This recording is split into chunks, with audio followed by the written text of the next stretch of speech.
अगर मैं बात करूं, पिछले 40 वर्षों में एक बहुत बड़ा बदलाव आया है टेक्नोलॉजी में। पहले कॉमकॉर्डर लेके बैठते थे और उसके माध्यम से जो रिकॉर्डिंग करने का काम होता था,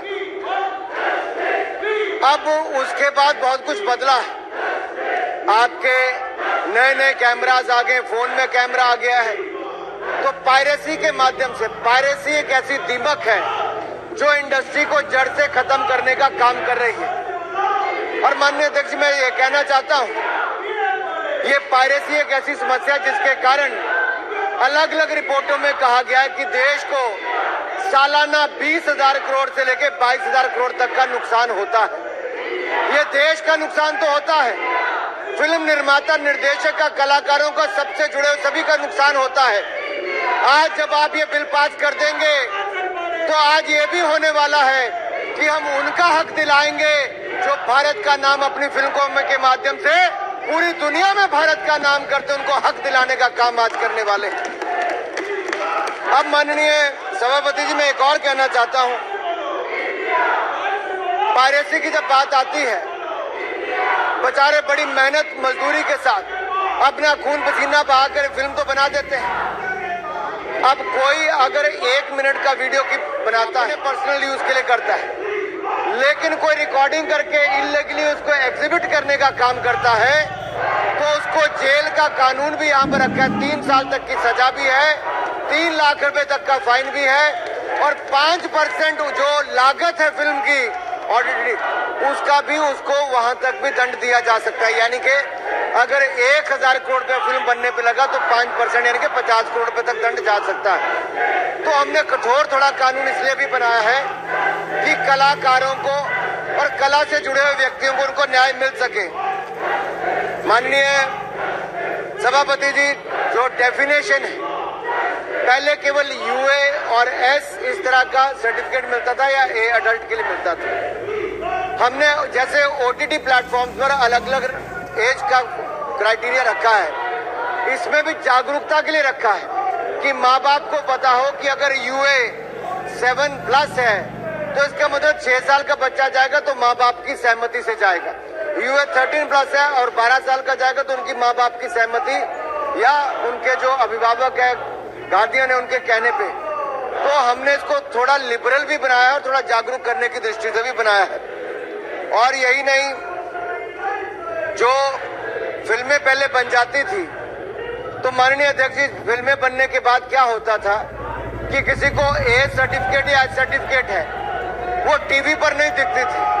हमने इसमें प्रावधान लेकर आ गए कि हम इसमें अगर कोई छोटी अमेंडमेंट करता है और वो उस कैटेगरी में आ जाते हैं कि उनको यूए 7+, यूए 13+, यूए 16+ में आएगा, तो अब टेलीविजन पर भी अपनी फिल्में दिखा पाएंगे। और गरीब से गरीब व्यक्ति को भी अगर सिनेमा जाने के लिए उसका पैसा नहीं है तो टीवी पर उसको सब कुछ देखने का अवसर मिलेगा। ये भी प्रावधान हमने इसमें कर दिया है।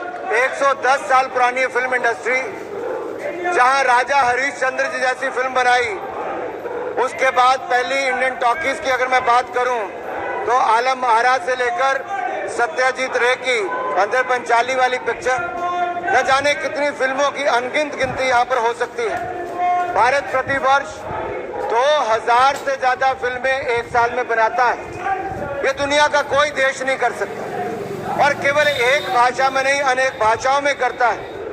आज किसी को बॉलीवुड, किसी को टॉलीवुड, किसी को कॉलीवुड, किसी को सेंट्रलवुड, किसी को मॉलीवुड, अलग अलग नामों से जाना जाता है। लेकिन मैं ये कहूंगा, ये वुड को छोड़ दीजिए, ये भारतीय सिनेमा है जिसने पूरी दुनिया में अपनी पहचान बनाई है। इसके लिए हमें अपने कलाकारों का अभिनंदन, स्वागत करना चाहिए। आज दुनिया की बड़ी से बड़ी फिल्में भी हों, जो बिग बजट फिल्में हैं, उनका भी पोस्ट प्रोडक्शन काम आज हिंदुस्तान में होता है। कोई मुंबई में होता है, बेंगलुरु में होता है, कोई हैदराबाद में, तो कोई तमिलनाडु में होता है। और हमें इस बात का गर्व होना चाहिए, आज दुनिया भारत की ओर देखती है।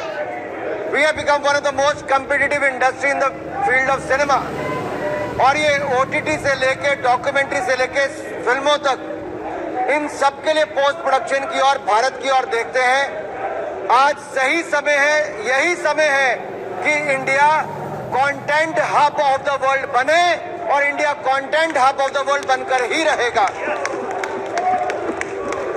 अगर मैं आपके सामने कहूं, द एलिफेंट विस्परर्स की बात करूं, RRR की बात करूं, या फिर ऑल दैट ब्रीथ्स, इन सब ने ऑस्कर में इनका नाम आने से एक तरह से हिस्ट्री क्रिएट की है।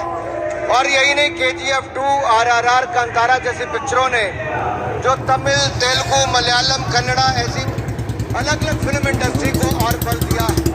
माननीय स्पीकर महोदय, कि वहां पर तो लोग अगर 9 बजे का शो है तो सुबह 6 बजे आकर बैठ जाते हैं कि हमने पहला शो पहले दिन देखना है।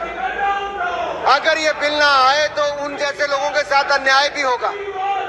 और जो लोग किरण जी, नरवा जी, मनोज भाई जैसे या नवनीत जी जैसे कलाकारों की फिल्में बनाते हैं, ये उनके साथ भी अन्याय होगा कि उन्होंने पैसा तो लगाया लेकिन पायरेसी से चुरा कर किसी ने अंतर्राष्ट्रीय बाजार में स्थानीय दर पे बेच दिया तो ना उनको उनके दाम पूरा वापस मिलता है और उनका जो क्रिएटिविटी है उसको भी खत्म करने का काम किया जाता है। अब भारत में अगर देखा जाए, India is known as a country of story tellers, and if we are known as a story of country tellers, a country of story tellers, तो उसमें इसके पीछे हमारी लेगेसी, हमारा कल्चर, हमारी डाइवर्सिटी, हमारा हेरिटेज, इन सब का एक बहुत बड़ा रोल है। और हमें गांव-गांव की बातें, अपने कल्चर से जुड़ी बातों को आज देश दुनिया के पहुंचाने का एक अवसर है। मैं एक उदाहरण आप सबके सामने रखना चाहूंगा।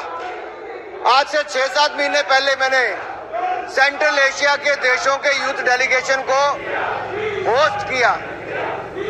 तो शाम के समय जब उनको भोजन दिया माननीय सभापति जी, तो तुर्कमेनिस्तान, कजाकिस्तान, उज्बेकिस्तान, कजाकिस्तान, इनके युवा जो थे उनको हमने भारत के डांसेस दिखाए, भारत का कल्चर दिखाया।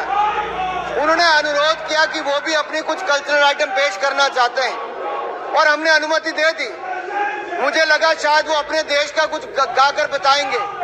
जब वो मंच पर आए तो किसी ने कौन से जमाने का गाना गाया?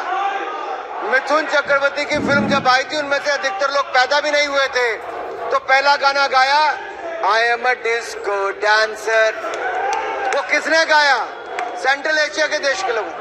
दूसरा ग्रुप आया तो उसने क्या गाया? जिम्मी जिम्मी जिम्मी, आजा आजा आजा। और ये कौन गा रहा? वो अपनी भाषा में गा रहे हैं, अपने इंस्ट्रूमेंट के साथ उसको बजा रहे थे। ये दिखाता है कि भारत के सॉफ्ट पावर की ताकत क्या है। और अगर इस देश से लेकर सेंट्रल एशिया, रशिया तक, रशिया में मैं फुटबॉल का वर्ल्ड कप देखने गया 2018 में, तो मेरा नाम जोकर की बात करते थे, राज कपूर जी की फिल्म की। तो सॉफ्ट पावर की ताकत है कि हम देश और दुनिया में अपना कल्चर, अपना सिनेमा, अपने कला की छाप छोड़ सकते हैं और वो छाप छोड़ने का काम हमारे कलाकार करेंगे। पायरेसी रोकने का काम हम इस बिल के माध्यम से करेंगे।